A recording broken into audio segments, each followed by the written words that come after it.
యూదారాజైన సిద్కియా ఏలుబడి ఆరంభమున 4వ సంవత్సరము 5వ నెలలో గిబియోనువాడును ప్రవక్తయును అజ్జూరు కుమారుడునైన హనన్య యాజకుల ఎదుటను ప్రజలందరి ఎదుటను యెహోవా మందిరములో నాతో ఇలాగనెను.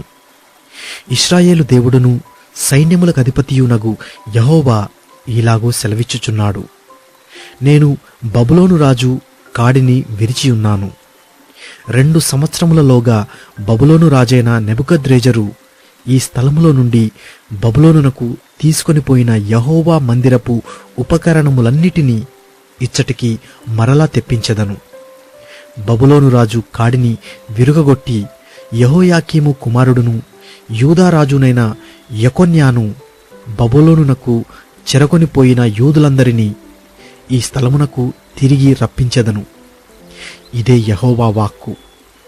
అప్పుడు ప్రవక్త అయిన ఇర్మియా యాజకుల ఎదుటను యెహోవా మందిరములో నిలుచుచున్న ప్రజలందరి ఎదుటను ప్రవక్త అయిన హనన్యాతో ఇట్లనెను.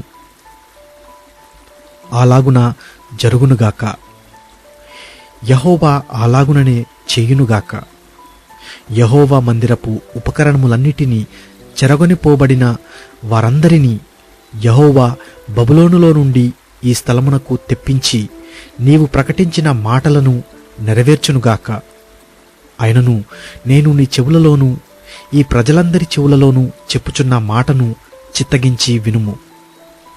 నాకును నీకును ముందుగానున్న ప్రవక్తలు అనేక దేశములకు మహారాజ్యములకు విరోధముగా యుద్ధములు జరుగుననియు కీడు సంభవించుననియు తెగులు కలుగుననియు పూర్వకాలమందు ప్రకటించుచు వచ్చిరి.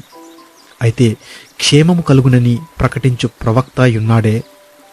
అతని మాట నెరవేరిన ఎడల యెహోవా నిజముగా అతని పంపెనని ఒప్పుకొనదగునని ప్రవక్త అయిన ఇర్మియా చెప్పగా, ప్రవక్త అయిన హనన్య ప్రవక్త అయిన ఇర్మియా మెడమీద నుండి ఆ కాడిని తీసి దాని విరిచి ప్రజలందరి ఎదుట ఇట్లనెను.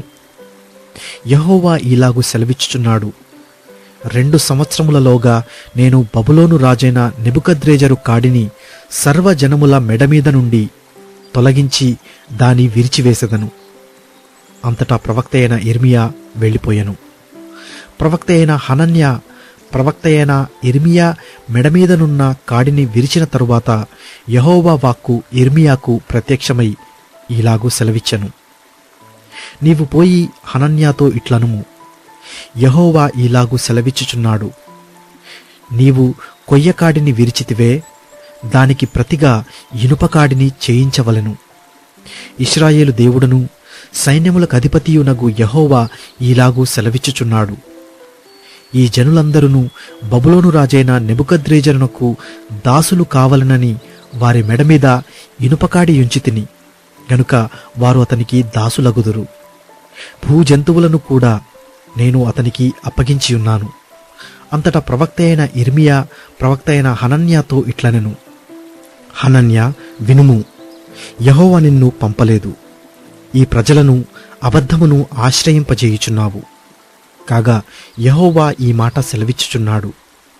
భూమి మీద నుండి నేను నిన్ను కొట్టివేయుచున్నాను.